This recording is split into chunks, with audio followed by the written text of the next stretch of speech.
Lap traffic of Shelby Howard right in front of the 22. If Keselowski goes low, Shelby gives him plenty of room. We are approaching pit stops. It's working lap number 130 of 200. We can tell you that while all this is going on, there's Landon Castle. Doc? Scheduled pit stop for Landon Castle. They have been really dealing with a very, very tight race car. They've made adjustments to air pressure, rubber in the right rear. They have a wedge, everything trying to get this car to loosen up for Landon. He is down on the way. No major adjustments there. The 12 car of Justin Allgaier, you see the changes they're going to make. It's a bit aero tight, especially across the middle, but it's loose in and loose off. It's a 4-tire change, also going to make an air pressure adjustment in the right front for Justin Allgaier. And while he pushes off, along with the 22 of Brad Keselowski, we can tell you the 01 of Mike Wallace has taken it to the garage with engine problems. A tough break for him as he had a new sponsor, the Choctaw Resort, for this race. The 38 is in. Doc, it's yours. Jason Leffler has driven this car back from 28th position after they had a left front lug nut left off on the very first pit stop. He said the car is still tight in the center and on the exit. They're going to make another air pressure adjustment, but he is battling his way back in the top 10. Jamie. And David Rudiman in the 10, down and away. It was 4 tires, filled it up with Sunoco fuel. Car has been pretty good, guys. On the right side of your screen is race leader Kyle Busch. He is still out there, as is Carl Edwards. Let's get more from the 99, Dave. Trevor Bayne getting the work finished up on his race car. They changed 4 tires, made adjustments on the race car, although that run, it was the best it had been all day long. Race leaders in, Doc. No adjustments on Kyle Busch. But guys, look at the catch can man. That's John Eicher. He was the catch can man for Denny Hamlin. He's already won a cup race today. He could be the only guy on pit road maybe to win 2 in the same day at Texas. 4 tires, fuel, no changes for Kyle Busch. Joey Logano had been running in the 3rd position. The car bottoming out just a little bit and tighter than it had been. That'll be a track bar adjustment and wedge adjustment again for this race car, plus air pressure. Just trying to get that feel back that Joey needs. A little bit easier on the turning, and that bottoming out thing can't be good. Well, he pulls back out onto the track. We're waiting for Carl Edwards as he has gone a couple of more laps than everybody else in this front mix. The 32 of Reed Sorensen's in, Doc. And we told you his story started back in 22nd, has driven it slowly and steadily into the top 5. Now comes on the pit road, was running in 2nd position. They have been battling a loose race car all day long.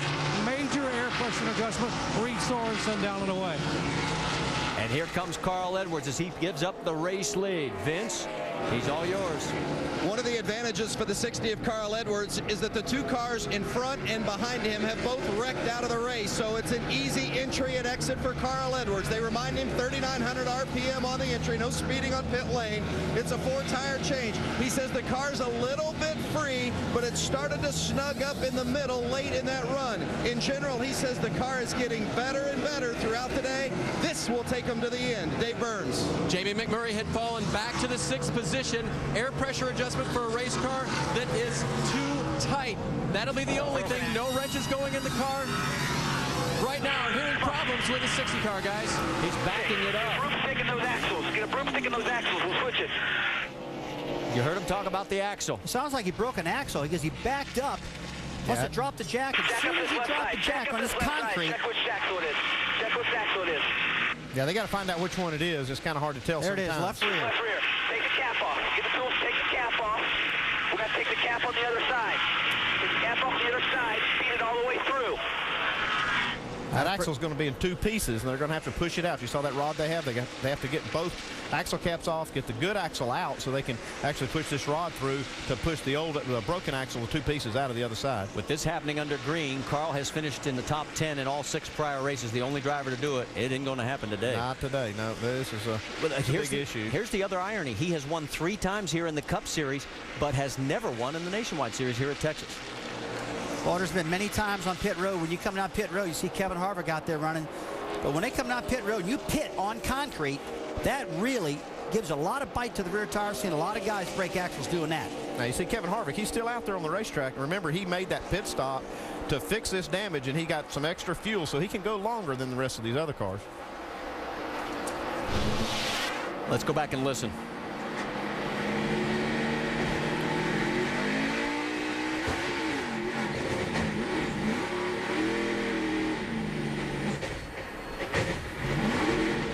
timing thing. You let that car right off the jack right as you're letting the clutch out. A lot of pressure on those parts. Well, you don't see that happen a whole lot, breaking axles.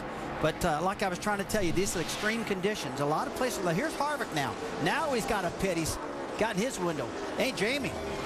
The last time he filled up with fuel was lap 81. He said he's gotten extremely loose now. They're going to try to fix that with air pressure adjustment, 4 tires, and fill it up with Sunoco fuel. Yeah, it makes you wonder if that damage isn't kind of contributing to that loose condition that he's experiencing now. Good pit stop, 14.2. All this action happening under green. Harvick comes back out. Our new race leader right now is the 15 of Michael Annett. Now, Annett last pitted on lap 82, and we are working lap number 141, so he is getting some great fuel mileage. And now he's signaling that he is getting ready to come in. You can see him hand out. Tell you what, that's the way you do it, too. Give these guys a signal. Hey, you're getting ready to pit. Like I said, you're running over 200 in the straightaways. You just can't pull out in front of them. Good signals. Got the car to the bottom of the racetrack. Getting it down into second gear right now. Hard on the brake. And getting to the first timing zone. First laps led this season for Michael Annett, as he is our 7th different leader. And he's got a long way to go to come down to you, Vince Welch. Well, Michael Annett has been fighting a car that at times it's been loose and at times it was tight. It was tight early on, loose later in the run. He was humorous on the radio earlier when he told his crew, I could maybe go faster if y'all be quiet. So he was obviously being distracted by all the radio communication. But they've been working on this car, making it better and better. And at this point, a 4-tire fuel, there's just a slight air pressure adjustment for the 15 of Michael Annett. And you can see the 60 crew taking the car behind the wall. Kyle Busch, a late race leader again. He's 1.5 seconds ahead of James Buescher, but Buescher has yet to make his stop. Yeah, you see him pushing Carl Edwards' car behind the wall, and the reason for this is NASCAR doesn't let you sit out on pit road and make these kinds of repairs. If it's going to take more than a minute or so, they're going to make you go back behind the wall and fix it, and that's what they're doing. Well, Kyle Busch has now led 100 laps in this race. In the last 3, he has led 88% of those laps. He won all of those. Tuesday night on ESPN, filmmakers Adam Curlin and Lucas Jansen chronicle the early development and ultimate explosion of rotisserie baseball. It's the first fantasy league, and it shines a light on the founding fathers. Silly little game on ESPN Tuesday at 8 Eastern is part of ESPN Films' critically acclaimed 30 for 30, presented by Levi's.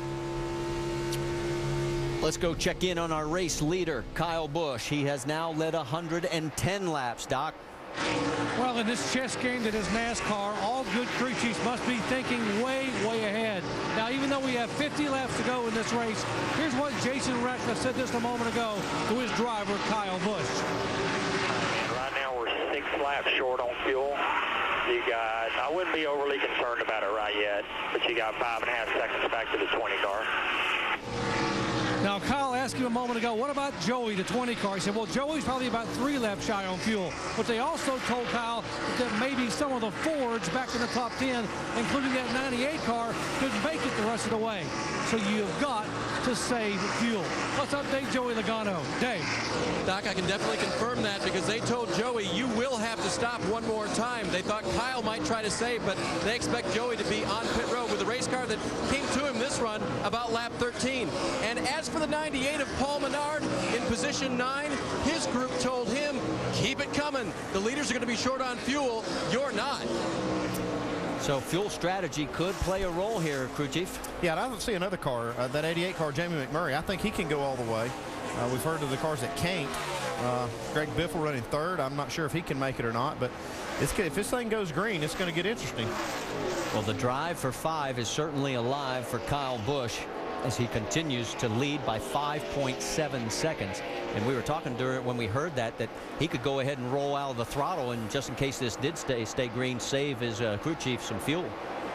Yeah, it looked to me like he was doing a little bit of that earlier. I'm not sure if he is right now, but he had slowed down a few tenths. That is Ricky Stenhouse. He is on the lead lap, at least until he gets past. Stenhouse in 14th. So now we have 13 cars on the lead lap. We have 12 cars out of this race, with Carl Edwards off behind the wall. Speaking of Carl, the last time Edwards was outside the top 2 in points was following California. That was August of 2008, 50 races ago. Right now he's 5th in the points.